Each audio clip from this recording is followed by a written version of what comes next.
പ്രിയപ്പെട്ടവരെ, ആരാധ്യനായ ശ്രീ അടൂർ ഗോപാലകൃഷ്ണൻ സാർ, പ്രിയപ്പെട്ട ശ്രീ ഇന്ദ്രൻസ്,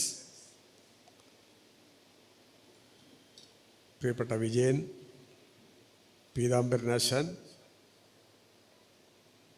ഈ വേദിയിലും സദസ്സിലുമുള്ള ഗുരുതുല്യരും സഹൃദയരും ഒക്കെ ആയിട്ടുള്ള എല്ലാ മാന്യജനങ്ങൾക്കും എൻ്റെ വിനീതമായ നമസ്കാരം. കുടവൂർ മഹാദേവൻ്റെ വലിയ അനുഗ്രഹമാണ് കഴിഞ്ഞ 2 ദിവസമായി നാം അനുഭവിച്ചു പോരുന്നത്. കാലവർഷം അതിഭയാനകമായി ഭവിക്കും എന്ന് നമ്മളെ ഭയപ്പെടുത്തിയ ഈ അവസ്ഥയിൽ പോലും അതൊക്കെ മാറി ശാന്തമായ പ്രകൃതിയുടെ അനുഗ്രഹത്തോടെ നമുക്ക് ഈ പരിപാടികൾ നന്നായിട്ട് നടത്താൻ കഴിഞ്ഞത് ഏറ്റവും വലിയ ഒരു സുഹൃതമാണ്.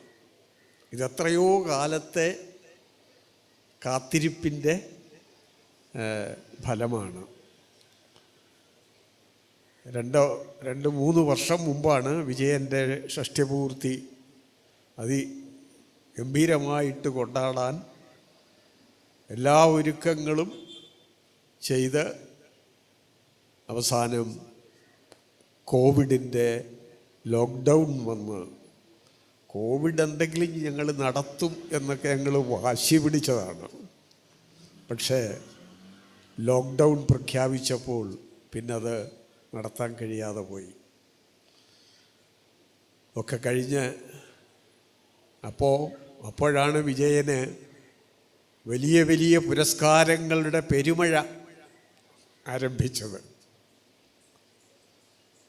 അപ്പോൾ നമുക്ക് ഇനി നോക്കിയിരുന്നാൽ പറ്റില്ല എന്ന് വിചാരിച്ചിട്ടാണ് ഈ വിജയീഭവ വീണ്ടും നടത്താനുള്ള തീരുമാനമെടുത്തത്. വിജയീഭവ ഇത് കോട്ടയത്ത് തമ്പുരാൻ വിജയനെ പറ്റി എഴുതിയല്ലേ എന്ന് ഞാൻ പലപ്പോഴും ആലോചിച്ചു പോകാറുണ്ട്. ശ്രീ പരമേശ്വരനിൽ നിന്ന് മഹാദേവനാണ് തൊട്ടു മുന്നിൽ. ശ്രീ പരമേശ്വരനിൽ നിന്ന് പാശുപതാസ്ത്രം നേടി ഇരിക്കുന്ന അർജുനനെ സ്വർഗത്തിലേക്ക് ക്ഷണിച്ച് ഇന്ദ്രൻ കൂട്ടിക്കൊണ്ടുപോയി അവിടെ ഇന്ദ്രൻ്റെ അർദ്ധസിംഹാസനം നൽകി ബഹുമാനിച്ചിട്ട് ഇന്ദ്രൻ്റെ പത്നിയായ മാതൃസ്ഥാനിയായ ഇന്ദ്രാണിയെ ചെന്ന് കാണുമ്പോൾ ഇന്ദ്രാണി അനുഗ്രഹിച്ചതാണ് വിജയീഭവ എന്ന പദം. അതിന് ഇപ്പോൾ വേറൊരർത്ഥം കൂടി കഥകളിയിൽ ഉണ്ടായി. ഈ കോട്ടയത്ത് തമ്പുരാൻ്റെ കാലകേവധമാണല്ലോ. ആ കാലകേവധത്തിലെ ഉർവശിയാണ് വിജയൻ ആധുനിക കാലത്ത് അനശ്വരമാക്കി തീർത്തത്. ഞാനതിൻ്റെ ചരിത്രമൊക്കെ എഴുതിയിട്ടുണ്ട്. അതൊന്നും ഇവിടെ പറയാനുള്ള സന്ദർഭമല്ല. ഈ ഉർവശി അതിൻ്റെ പൂർണ്ണതയിലെത്തിയത് മാർഗി വിജയകുമാറിലാണ്. ഒരു സംശയവുമില്ല. മാർഗി വിജയകുമാറിനേക്കാൾ വലിയ നടന്മാർ കഥകളിയിൽ ഇതിനു മുമ്പ് ഉണ്ടായിട്ടുണ്ട്. പക്ഷേ ഒരു ഉർവശി ഉണ്ടായിട്ടില്ല.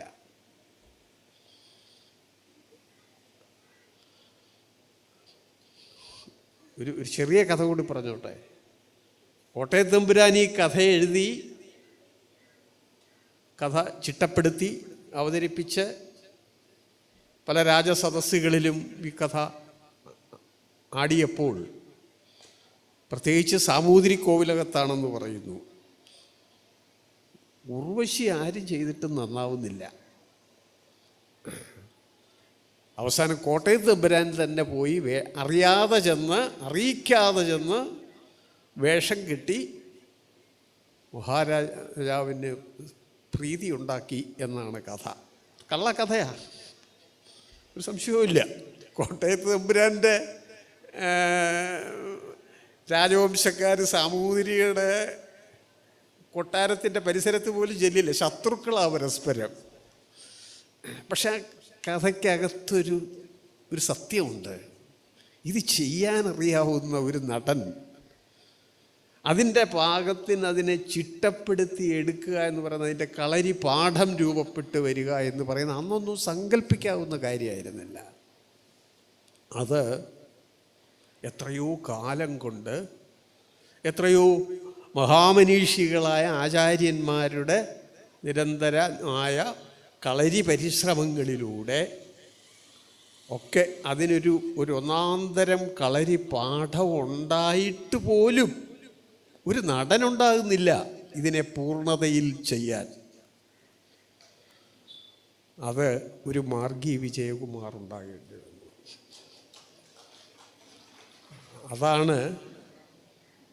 അവിടെയാണ് ഞാൻ വിജയീഭവ എന്നെഴുതിയ വരിയുടെ അർത്ഥം ഞാൻ കാണുന്നത്. കോട്ടയത്ത് തമ്പുരാൻ സൃഷ്ടിച്ച ഉർവശി അത് സാർത്ഥകമാകുന്നത് വിജയനിലാണ്. അങ്ങനെ എത്രയോ കഥാപാത്രങ്ങൾ, ചെറുതും വലുതുമായ എത്രയോ കഥാപാത്രങ്ങൾ. ഈ വിജയനെ പറ്റിയല്ലാതെ ഒരു നടനെ പറ്റിയും, നമ്മുടെ സ്ത്രീവേഷക്കാരിൽ ഒരു നടനെ പറ്റിയും നമുക്ക് പറയാൻ പറ്റില്ല. കഥകളിയിൽ ഇന്ന് എന്തെല്ലാം സ്ത്രീവേഷങ്ങളുണ്ടോ, ഇന്നില്ലാത്ത സ്ത്രീവേഷങ്ങൾ ഏതെല്ലാം ഉണ്ടോ ഒക്കെ ചെയ്തിട്ടുള്ള ഒരു നടൻ ഇന്നില്ലാത്തതെന്ന് ഞാൻ പറഞ്ഞത് പണ്ടുണ്ടായിരുന്നിട്ട് നഷ്ടപ്പെട്ടു പോയത് പലതും. ഇപ്പോൾ വിച്ഛിന്നാഭിഷേകത്തിലെ കൈകേയി, അതൊക്കെ അപ്പുക്കുട്ടൻ നായർ സാറിൻ്റെ ആണ്. അതൊക്കെ ഖരവധത്തിലെ ലളിത, ഇങ്ങനെ ആദ്യകാലം മുതൽക്കുള്ള പ്രധാനപ്പെട്ട പല കഥാപാത്രങ്ങളും അരങ്ങിൽ നിന്ന് കൊഴിഞ്ഞു പോയതുൾപ്പെടെ ആധുനിക കാലത്ത് എഴുതപ്പെടുന്ന ആട്ടക്കഥകളിലെ നായികമാർ വരെ കൈകാര്യം ചെയ്തിട്ടുള്ള ഒരു നടൻ മാർഗി വിജയകുമാറാണ്. അതുകൊണ്ടാണ് ഈ കഴിഞ്ഞ 2 ദിവസമായിട്ട് അല്ലെങ്കിൽ കുറേ ദിവസങ്ങളായിട്ട് കേരളീയ കലാലോകം ഈ മന്ത്രം ഉരുവിടുന്നത്, വിജയീഭവ. ഇത് ഞങ്ങളുടെ പുണ്യമാണ്, ഇത് ഞങ്ങളുടെ സുഹൃതമാണ്. വിജയം പറയും വിജയൻ്റെ സുഹൃതമാണ്. ഇത് കഥകളിയുടെ സുഹൃതമാണ്, ഇന്ത്യയുടെ സുഹൃതമാണ്. ആ ഒരു നമ്മുടെ ഭാഗ്യം, വിജയൻ്റെ ഭാഗ്യത്തെക്കാൾ ഇതൊക്കെ ആസ്വാദകരായ നമ്മുടെ ഭാഗ്യമാണ്. ആ ഭാഗ്യത്തിൽ സമ്മോദിക്കുന്നതിനായിട്ടാണ് നമ്മൾ ഇങ്ങനെ ഒരു പരിപാടിക്ക് രൂപം കൊടുത്തത്. അതേറ്റവും സാർത്ഥകമായി ഭവിച്ചതിൽ എല്ലാ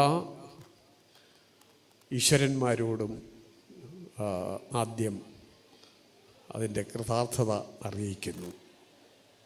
ഇന്നിവിടെ യോഗം ഉദ്ഘാടനം ചെയ്യുന്നത് നമുക്കെല്ലാം സമാരാധ്യനായ, എപ്പോഴും നമ്മോടൊപ്പമുള്ള, പ്രത്യേകിച്ച് കഥകളിയുടെ കാര്യത്തിൽ അതിനുവേണ്ടി എന്തും ചെയ്യാൻ കൂടെ നിൽക്കുന്ന ലോകാരാധ്യനായ ചലച്ചിത്ര സംവിധായകൻ അടൂർ ഗോപാലകൃഷ്ണൻ സാറാണ്. സാറിന് കുറച്ചൊരു പക്ഷപാതമുണ്ട്. മാർഗി വിജയകുമാർ സാറിനൊരു പക്ഷപാതപരമായ വാത്സല്യം തന്നെയുണ്ട്. അത് ഞാൻ അടുത്തിരുന്ന് അറിഞ്ഞിട്ടുള്ളതാണ്. ഇഷ്ടം പോലെ സാറിൻ്റെ കൂടെ ഇരുന്ന് ധാരാളം കളി കാണാറുണ്ട്. വിജയൻ അതിന് പകരം വയ്ക്കാൻ ഒരാളെ സാറിന് കാണാൻ കഴിയില്ല. അത്രമാത്രം വിജയൻ്റെ വളരെ സട്ടിലായിട്ടുള്ള സ്തോഭ അഭിനയങ്ങളുമൊക്കെ സാറ് സൂക്ഷിച്ച് കണ്ട് ആസ്വദിക്കുന്നത് ഞാൻ അടുത്തിരുന്ന് ധാരാളം കണ്ടിട്ടുണ്ട്. ആ സാറ് ഇന്നിവിടെ ഇത് ഉദ്ഘാടനം ചെയ്യുന്നു. മാത്രമല്ല നമ്മൾ ഇന്നിവിടെ ഒരു പുസ്തകം പ്രകാശനം ചെയ്യുന്നുണ്ട്. വിജയീഭവ എന്ന പേരിൽ വിജയനെ സംബന്ധിക്കുന്നതും ഒക്കെ ആയിട്ടുള്ള കുറേ ലേഖനങ്ങളുടെ ഒരു സമാഹാരം, ഒരു പുസ്തകം. ആ പുസ്തകം ഇന്നിവിടെ പ്രകാശനം ചെയ്യുന്നെങ്കിലും അത് പൂർത്തിയായിട്ടില്ല എന്ന ക്ഷമാപണത്തോടെയാണ്. പക്ഷേ ഈ ദിവസം തന്നെ അത് ചെയ്യണമെന്നുള്ളത് കൊണ്ട് ഒരു ഡിജിറ്റൽ കോപ്പി എടുത്താണ് ഇന്നിവിടെ പ്രകാശനം ചെയ്യുന്നത്. ആ പുണ്യകർമ്മവും അടൂർ സാറ് ചെയ്യുകയാണ്. പിന്നെ വിജയനെ എങ്ങനെ ആദരിക്കുക, അല്ലേ? അതൊരു വലിയ ചിന്താക്കുഴപ്പമായിരുന്നു. അപ്പോഴാണ് നമ്മൾ ഒരു കാര്യം തീരുമാനിച്ചത്. നമ്മുടെ തിരുവിതാംകൂറിൻ്റെ പാരമ്പര്യത്തിലുള്ള സമാദരണം തന്നെ ആകട്ടെ എന്ന് തീരുമാനിച്ചത്. പട്ടും വളയും നൽകി ആദരിക്കുക. ദൃശ്യവേദി പണ്ടൊരിക്കൽ ഇത് ചെയ്തിട്ടുണ്ട്. അത് ഗോപിയാശാനാണ് പട്ടും വളയും കൊടുത്തത്. ആശാന് വലിയ സന്തോഷമായി ഇത്. അങ്ങനെയൊന്ന് ആദ്യമാണ് ആശ കേൾക്കുന്നത് തന്നെ. ഞങ്ങളിത് വിളിച്ചു പറഞ്ഞപ്പോഴേ. അങ്ങനെ ഗോപിയാശാന് ശേഷം ഒരു പക്ഷേ പിന്നീടുണ്ടാകുന്ന ഒരു പട്ടും വളയുമാണ് മാർഗി വിജയകുമാറിന് സമ്മാനിക്കുന്ന ഈ ഇന്നിവിടെ കൊടുക്കുന്ന പട്ടും വളയും. ഇത് തിരുവിതാംകൂർ രാജാക്കന്മാർ വലിയ വലിയ കലാകാരന്മാർക്ക് കൊടുത്തിരുന്ന സമാദരണ രീതിയാണത്. അത് നിർവഹിക്കുന്നതിന് പ്രിയപ്പെട്ട ഇന്ദ്രൻസ് ഇവിടെ വന്നു എന്നുള്ളത് തീർച്ചയായിട്ടും വലിയ ഒരു അനുഗ്രഹം തന്നെയാണ്. കാരണം അദ്ദേഹം ഒരു വലിയ കലാകാരനാണ്. അദ്ദേഹം ഒരു നടനെന്നുള്ള നിലയിൽ അദ്ദേഹത്തിൻ്റെ അടുത്ത് നിന്ന് കാണാനുള്ള, അടൂർ സാറിൻ്റെ കൂടെയൊക്കെ പടങ്ങളിൽ അഭിനയിക്കുമ്പോൾ അതിൻ്റെയൊക്കെ ഷൂട്ടിങ്ങിൻ്റെ കൂടെ നിന്ന് കാണാനും ഒക്കെ ഉള്ള ഭാഗ്യം എനിക്ക് ഉണ്ടായിട്ടുണ്ട്. ഇത്ര സിമ്പിളായിട്ടുള്ളൊരു മനുഷ്യൻ. പക്ഷെ ഏത് കഥാപാത്രത്തെയും അതിൻ്റെ ഒറിജിനാലിറ്റി എന്ന് പറയുന്നത്, തനിമ എന്ന് പറയുന്നത് ആവിഷ്കരിക്കുന്നതിലുള്ള അനായാസത ഈ നടൻ്റെ അത്ഭുതകരമാണ്.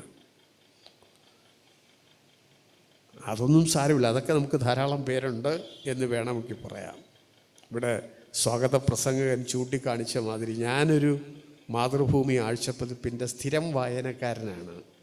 ആദ്യം മുതൽ അവസാനം വരെ ആഴ്ചപ്പതിപ്പ് എല്ലാ ആഴ്ചയും വായിച്ച് തീർക്കും. പക്ഷെ ഇപ്പോൾ ആഴ്ചപ്പതിപ്പ് കയ്യിൽ കിട്ടിയാൽ ആദ്യം ഇന്ദ്രധനുസിൻ്റെ പേജിലേക്കാണ് പോകുന്നത്. കാരണം മറ്റൊന്നുമല്ല, അവിടെയുമുണ്ട് ഈ ലാളിത്യം, ഭാഷയുടെ ലാളിത്യം. ആ ലാളിത്യം മാത്രമല്ല, തിരുവനന്തപുരം ഭാഷയുടെ സൗന്ദര്യം, തിരുവനന്തപുരത്തെ പ്രാദേശികമായ ഭാഷയുടെ സൗന്ദര്യം, അത് തിരുവനന്തപുരത്തിന് മാത്രമുള്ള വാക്കുകളുടെ സമ്പന്നത. ഇപ്പം ഇവിടെ മുമ്പേ വായിച്ചതിനകത്ത് തന്നെയുള്ള അരി വാലിക്കുന്നതിനിടയിൽ, ഇപ്പം ആർക്കെങ്കിലും അറിയാം അരി വാലിക്കുന്നതിനിടയിൽ? എൻ്റെ വീട്ടിൽ ജോലിക്ക് വരുന്ന സ്ത്രീയോട് ചോദിച്ചാൽ പറയും അരി വാലിക്കുക എന്ന് വെച്ചാൽ എന്താണെന്ന്.